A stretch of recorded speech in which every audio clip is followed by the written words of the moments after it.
Good evening दोस्तों। आज है 5 मई और आज का हम लोग करंट अफेयर्स देखेंगे। साथ ही जो है हम लोग संगठन ऑर्गेनाइजेशन से संबंधित कुछ तथ्य भी देखेंगे जो कि इम्पोर्टेंट भी है। तो हम लोग जो है स्टार्ट करते हैं आज का करंट अफेयर्स। तो आज का पहला करंट अफेयर्स जो है ये है, यूनिसेफ इंडिया ने करीना कपूर को नियुक्त किया नेशनल एम्बेसडर। तो ये यूनिसेफ जो है, जो यूनिसेफ से जुड़ी हैं बहुत दिनों से और बच्चों के लिए और जो है पशुओं के लिए काम करता है, तो उनको जो है यूनिसेफ द्वारा वहाँ प्रत्येक देश में एक एम्बेसडर जो है नियुक्त किया जाता है। तो अभी हाल ही में जो है करीना कपूर को किया गया है। करीना कपूर जो है करीब 2014 से ही जो है यूनिसेफ से जुड़ी हुई भी है। तो पहले हम यूनिसेफ के बारे में जान लेते हैं, फिर आगे जो है इसके बारे में जानेंगे। तो यूनिसेफ, जिनको UNICEF यूनिसेफ अर्थात यूनाइटेड नेशन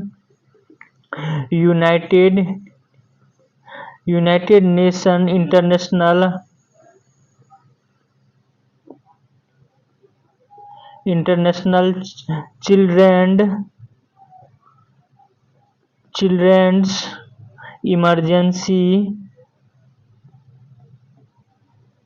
इमरजेंसी फंड, ये बोला जाता है, यूनिसेफ का फुल फॉर्म होता है। और यहाँ पर हम आपको ये भी बताते चलें कि यूनिसेफ की जो है स्थापना कब होती है। तो यूनिसेफ की स्थापना होती है 1946 में। 1946 में जो है इसकी स्थापना होती है और इसका हेडक्वार्टर कहाँ है, तो न्यूयॉर्क में है। न्यूयॉर्क में है इसका हेडक्वार्टर। और ये जो है बच्चों के डेवलपमेंट से संबंधित और बच्चों की बीमारियां, इन सब पे जो है मुख्य रूप से डेवलपमेंट से संबंधित जो है काम करती है।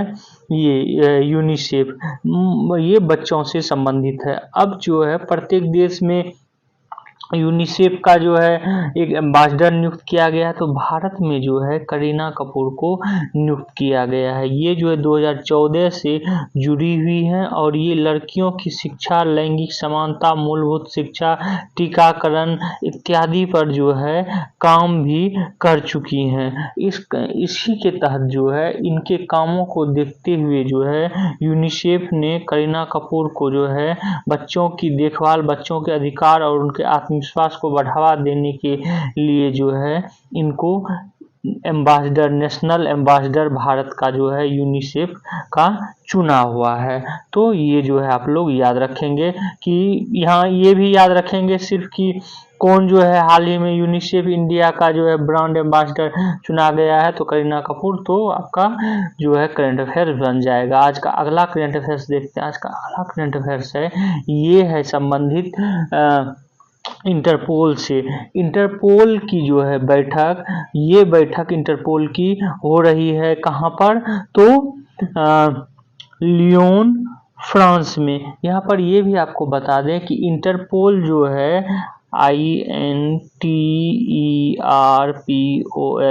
इंटरपोल, तो इंटरपोल की जो है मुख्यालय ये लियोन में ही है। लियोन एक फ्रांस का शहर है, वहाँ पर है, ये भी याद रखेंगे। यहाँ पर ये भी बता दें आपको कि इंटरपोल की स्थापना कब होती है, 1923 में जो है इसकी स्थापना होती है। और इंटरपोल को जो है क्या अंतर्राष्ट्रीय पुलिस भी कहा जाता है। ये जो है अंतर्राष्ट्रीय पुलिस स्टेशन का या पुलिस जो है इंटरपोल का जो सदस्य होता है वो इसका इंटरनेशनल होता है। और इसमें जो है वर्तमान में देखेंगे तो करीब जो है 193 देश के आसपास जो है इसके सदस्य देश हैं।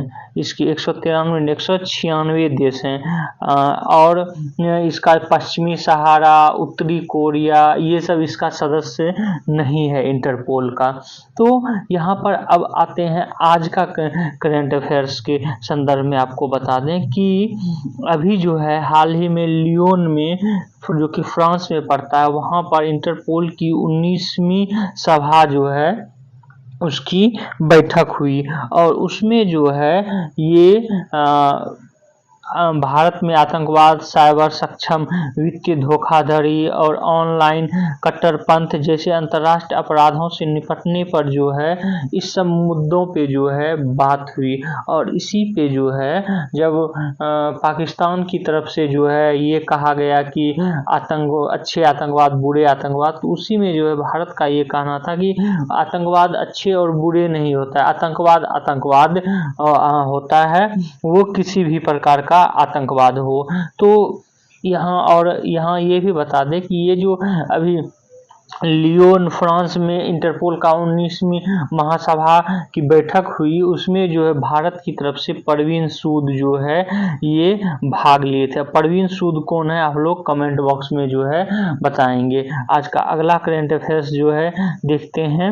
आज का अगला करंट अफेयर्स है, ये है स्वीडन का प्रौद्योगिकी पर ध्यान केंद्रित करने पर विशेष बल।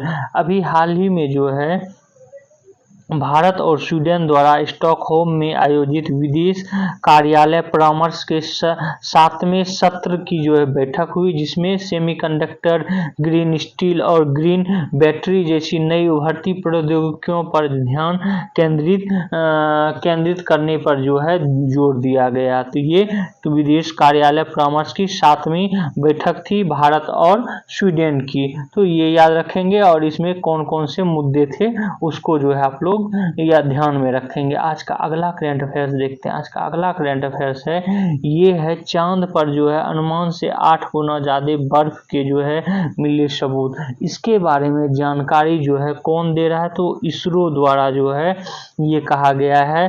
भारतीय अंतरिक्ष अनुसंधान संगठन इसरो ने ये कहा है और इसमें IIT कानपुर, दक्षिणी कैलिफोर्निया विश्वविद्यालय, जेट प्रोपल्शन प्रयोगशाला और ISM धनबाद से जुड़े शोधकर्ताओं ने इसके बारे में जानकारी दी है। और इसके यहाँ पर हम ये भी बता दें कि जो चंद्रयान 2 जो है, चंद्रयान 2 जो भेजा गया था, उसने इसके बारे में जो है अध्ययन किया है। चंद्रयान 2 ने भी, चंद्रयान 2 तो एक तो चंद्रयान 2 जब हम भेजे थे तो उसमें जो कैमरा भेजा गया था, उस कैमरे की मदद से जो है ये पता चला।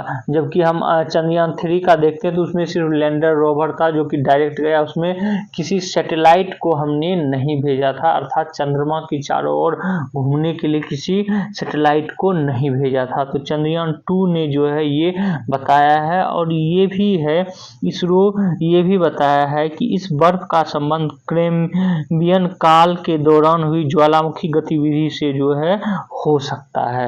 ये भी आप लोग याद रखेंगे। आज का अगला करंट अफेयर्स देखते हैं। आज का अगला करंट अफेयर्स है, ये है वाणी योजना से संबंधित। किससे संबंधित है? वाणी योजना से। वाणी योजना ये पूछा जाएगा, वाणी योजना संबंधित किससे है? तो ये है तकनीकी शिक्षा में भारतीय भाषाओं के माध्यम से छात्रों को जोड़ने के लिए जो है ये वाणी योजना लॉन्च किया गया है। तो ये तो इम्पोर्टेंट तथ्य आप लोग याद रखेंगे। अब वाणी क्या है? वाणी मतलब VAANI, वाणी अर्थात ये हुआ कि VANII vibrate advocacy for advancement and nurturing of Indian language. ये जो है वाणी, इसका फुल फॉर्म, वाणी का फुल फॉर्म हुआ। तो ये भी आप लोग याद रखेंगे क्योंकि SSC में जो है फुल फॉर्म भी पूछ लिया जाता है। और ये जो है करेगा क्या? तो करेगा अखिल भारतीय राष्ट्रीय तकनीकी परिषद जो है AICTE से मान्यता प्राप्त तकनीकी कॉलेजों में जो है ये वाणी लॉन्च किया जाएगा। और इस योजना के तहत जो है क्या किया जाएगा कि जितने भी हम तकनीकी कॉलेज हैं या रिसर्च है उसको जो है भारतीय भाषाओं में पढ़ाने के साथ रिसर्च का मौका मिलेगा इस वाणी के तहत। तो ये है, और इसमें के तहत कहा जा रहा है कि 12 भाषाओं में ये काम करेगा, जिसमें पंजाबी, गुजराती, उर्दू, मराठी, उड़िया, तेलुगु, असमी, मलयालम, कन्नड़, तमिल, बांग्ला, ये सब भाषाएं जो है इसमें प्रयोग किए जा सकते हैं। तो ये याद रखना कि वाणी योजना किससे संबंधित है, ये बहुत ही इंपॉर्टेंट है, जरूर याद रखेंगे। आज का अगला करंट अफेयर्स देखते हैं। आज का अगला करंट अफेयर्स है कि हाल ही में जो है जम्मू कश्मीर में आतंकवादी घटना घटी है, जिसमें कि वायुसेना एक जो है शहीद भी हुए हैं और 5 घायल भी हुए हैं। बस आपको यहाँ पे अगर जो करंट ऑफ व्यू से देखना है तो ये याद रखना पड़ेगा ये हुआ कहाँ पे है। तो ये पुंछ सूरनकोट इलाके में जो है ये हमला हुआ है। तो ये आपको ज़्यादा याद रखना, अगर जो हालांकि ये ज़्यादा पूछे जाने की संभावना नहीं है, लेकिन अगर पूछा भी जाता है तो पुंछ के सूरनकोट इलाका जो है ये याद रखेंगे कि यहाँ पर इस तरह की घटनाएं हुई है, जो कि बहुत ही दुखद घटना है। और इसका भी तार जो है पाकिस्तान से जुड़ रहा है। पाकिस्तान के कुछ संगठन हैं जिसने कि इसके बारे में जो है जिम्मेदारी ली है कि हमने अटैक कराया है। लेकिन आप देखेंगे यहीं पर कि कुछ ऐसे नेता हैं जो कि अटपटे बयान भी जो है इसको लेकर दे रहे हैं, खास करके जम्मू कश्मीर के कुछ नेता। अगला आज का करंट देखते हैं। आज का अगला करंट अफेयर्स है कि यूएन में जो है यूएन में भारतीय महिला जो कि पंचायती राज संस्थान से जुड़ी है, उन्होंने जो है भाषण दिया, या यूँ कहें इन्होंने यूएन में जो है सतत विकास लक्ष्यों का स्थानीयकरण, भारत में स्थानीय शासन में अग्रणी भूमिकाओं में महिलाओं पर कार्यक्रम एक आयोजित हुआ। इसमें जो इन्होंने भाग लिया, और इसमें भाग लेने वाली राजस्थान की नीरू यादव, त्रिपुरा की सुप्रिया दास गुप्ता और आंध्र प्रदेश की कुनुकु हेमा कुमारी थी। ये तीनों का नाम आप लोग जरूर याद रखेंगे। 3 नहीं है, 1 2 3, इन तीनों का जो है आप लोग जरूर याद नाम रखेंगे कि इन्होंने जो है भारत की तरफ से पंचायती राज संस्थानों में जो निर्वाचित महिला है उन्होंने प्रतिनिधि किया है, ये तीनों महिलाओं। और साथ ही जो है जो अस्थाई प्रतिनिधि है यूएन संयुक्त राष्ट्र में भारत का, उनका नाम क्या है, रुचिरा कंबोज। क्या नाम है, रुचिरा कंबोज। वो भी जो है साथ में हैं, आप फोटो में भी ये देख सकते हैं रुचिरा कंबोज को, ये साथ में इनके साथ हैं। तो इन तीनों महिलाओं का जो है आप लोग याद रखेंगे। ये कहाँ से थी, तो त्रिपुरा से थी सुप्रिया दास दत्ता, आंध्र प्रदेश से कुनुकु हेमा कुमारी, और राजस्थान की नीरू यादव जो है ये साथ थी। तो अगला आज का देखते हैं अब करंट। अगला करंट अफेयर्स है कि श्रीलंका के बाद अब फिलीपींस में भी जो है अडानी समूह द्वारा पोर्ट का निर्माण किया जाएगा। ये इसलिए इम्पोर्टेंट हो जाता है, जिस तरह चाइना जो है भारत के आसपास या कहें नीचे तीनों ओर से जो है पोर्ट का निर्माण कर रहा है, पोर्ट का, और भारत को एक तरह से घेरने का काम कर रहा है। इस तरह अब भारत भी जो है ये घेरने का कहें या एक स्ट्रेटेजिक जो है काम कर रहा है एक सुरक्षा के दृष्टि से, क्योंकि श्रीलंका में जो है भारत ने एक पोर्ट का निर्माण किया। वहीं फिलीपींस जो है दक्षिणी चीन सागर में पड़ता है, और दक्षिणी चीन सागर में चीन जो है हमेशा दक्षिणी चीन सागर के इलाके को अपना इलाका घोषित करता है। तो यहाँ पर अगर भारत फिलीपींस में पोर्ट बनाता है तो ये जो है एक जो सामरिक दृष्टि से वो बहुत ही इम्पोर्टेंट होगा।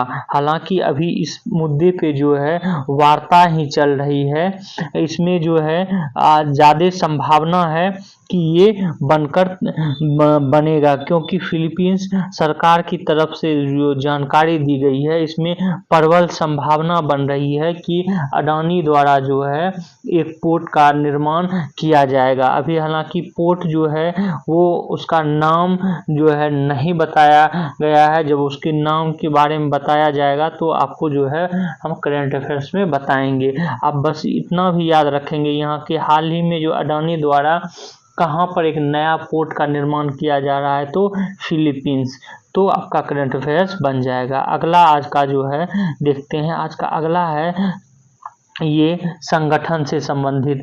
तो संगठन में पहला संगठन आज का है दक्षिण एशियाई क्षेत्रीय सहयोग संगठन, जिसको कि हम सार्क बोलते हैं, South Asian association for regional cooperation, SAARC. इसकी स्थापना जो है कब हुई थी? 8 दिसंबर 1985 को। एक्चुअल में दक्षिण एशियाई क्षेत्रीय सहयोग का विचार जो है बांग्लादेश के प्रधानमंत्री ने दिया था, और जिसके फलस्वरूप जो है ढाका में सार्क चार्टर पर हस्ताक्षर हुआ, और यहीं पर जो है सार्क की स्थापना 1985 में हुई। इसका सार्क का मुख्यालय जो है काठमांडू नेपाल में है, ये पूछा जा चुका है। अब संभावना है कि आपको पुलिस में यूपी पुलिस, बिहार पुलिस ऐसे में पूछते तो याद रखेंगे। इसके सदस्य देश 8 हैं, ये तो इम्पोर्टेंट ही, 8 देश का नाम याद रखना है। भारत, बांग्लादेश, पाकिस्तान, नेपाल, भूटान, श्रीलंका, मालदीव, अफगानिस्तान, ये 8 देश जो है इसके सदस्य देश हैं। लेकिन पहले जो जब स्थापना हुआ 1985 में, उस समय इसमें 7 ही देश थे, और 2005 में जो है अफगानिस्तान को सार्क का सदस्य बनाया गया है, और अभी टोटल 8 देश जो है इसका सदस्य हो गया। इसका प्रथम बैठक 1985 में जो है ढाका बांग्लादेश में ही हुआ था। और सार्क का उद्देश्य क्या है? तो इसका उद्देश्य दक्षिण एशियाई लोगों के कल्याण को बढ़ावा देना, उनके जीवन की गुणवत्ता में सुधार करना, यह क्षेत्र में आर्थिक विकास, सामाजिक प्रगति और सांस्कृतिक विकास के अवसर को प्रदान करना, और इसका एक उद्देश्य यह भी है कि आम हितों के मामलों पर अंतर्राष्ट्रीय मंचों पर आपस में सहयोग और मजबूती प्रदान करना। अब सार्क देशों ने अपने 8 देशों के बीच जो है मुक्त व्यापार समझौते की बात भी चल रही है, साफ्टा की बात चल रही है कि हम ये 8 देश में जो व्यापार हो वो जो है ट्रेड फ्री हो। आज का अगला देखते हैं संगठन का नाम, आज का अगला है G20, जिसको कि ग्रुप 20 या समूह 20 के नाम से भी जाना जाता है। यह दुनिया की सबसे बड़ी अर्थव्यवस्था, जिसमें विकसित और विकासशील दोनों देश हैं शामिल हैं, उसका एक समूह है G20। इसमें जो है सकल उत्पाद का 80% जो है G20 देश बियर करते हैं, और विश्व भूभाग का जो है 60% हिस्सा जो है G20 देशों का है। इसकी स्थापना जो है 1999 में हुई है, और 2008 से प्रत्येक साल इसकी बैठक जो है किसी न किसी G20 सदस्य देशों में होता आया है। इसमें कोई भी अस्थायी इसका मुख्यालय नहीं है, जो देश इसका सम्मेलन करवाता है वहीं पर इसका मुख्यालय बन जाता है।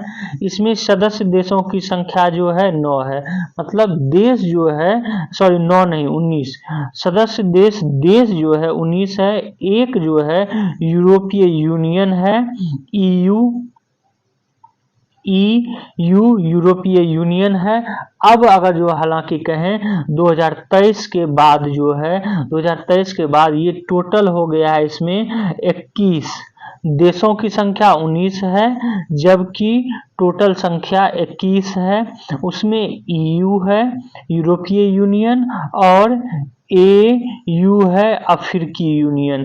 तो ये जो है करंट में पूछा जा सकता है कि हाल ही में G20 में कौन सा यूनियन को सम्मिलित किया गया है।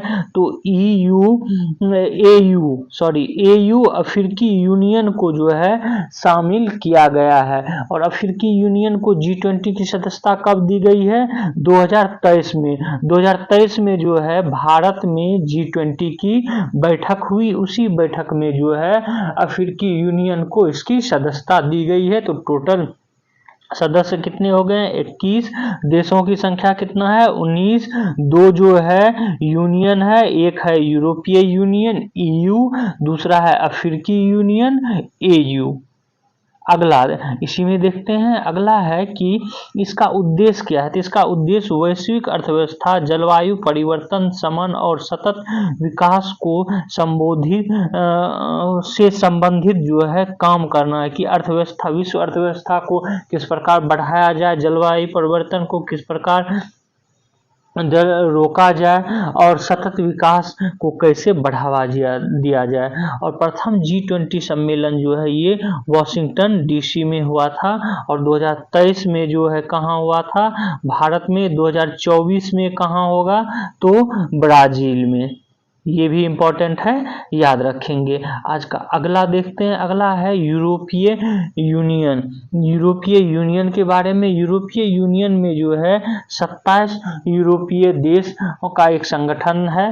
पहले 28 था। ब्रिटेन जो है 2020 में इससे अलग हो गया है, तो अब 27 देशों का संगठन है। इसकी स्थापना 1993 में हुई है। यह संगठन यूरोप में राजनीतिक और आर्थिक एकीकरण की भावना से maastricht संधि द्वारा जो है बनाया गया था। इसका उद्देश्य क्या है? तो ये सभी सदस्य देशों के लोग एक दूसरे के देशों में बिना वीजा आवागमन कर सकते हैं।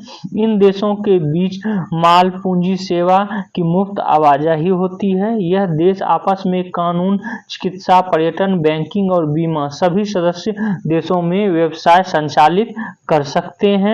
और उसके बाद जो है एक आर्थिक और मौद्रिक यूनियन की स्थापना जिसकी मुद्रा यूरो हो, ये इसका उद्देश्य है। इसके 19 सदस्य देश अपनी आधिकारिक मुद्रा के तौर पर जो है यूरो का इस्तेमाल करते हैं। और जबकि 8 सदस्य देश जिसमें बुल्गारिया, क्रोएशिया, चेक गणराज्य, Denmark, Hungary, Poland, Romania, Sweden जो है वो यूरो का प्रयोग नहीं करता है। यूरोपीय यूनियन का मुख्यालय ब्रुसेल्स में है। इसका पार्लियामेंट जो है लग्जमबर्ग में है। ब्रिटेन यूरोपीय संघ से जनवरी 2020 में जो है बाहर हो चुका है। आज का अगला देखते हैं संगठन, ये बहुत ही इंपॉर्टेंट है। इससे संबंधित जो है प्रश्न बहुत बार पूछे गए हैं। तो देखते हैं UNDP, जिसको संयुक्त राष्ट्र विकास कार्यक्रम, यूनाइटेड नेशन डेवलपमेंट प्रोग्राम बोलते हैं। यह संयुक्त राष्ट्र की सबसे बड़ी बहुपक्षीय विकास कार्यक्रम से संबंधित उपकरण है। इसकी स्थापना 1965 में की गई थी। इसमें 177 देश जो हैं। इसके कार्य क्या हैं? तो UNDP प्रत्येक वर्ष मानव विकास रिपोर्ट जारी करता है। ये बहुत बार पूछा गया है कि मानव विकास रिपोर्ट कौन सी संस्था जारी करती है? तो UNDP जो है मानव विकास संस्था जारी करती है। आप जब क्वेश्चन बैंक बनाएंगे UPPCS का, UPSC का, ये सब में जो है बहुत बार पूछा जा चुका है। तो ये सबसे इम्पोर्टेंट तथ्य।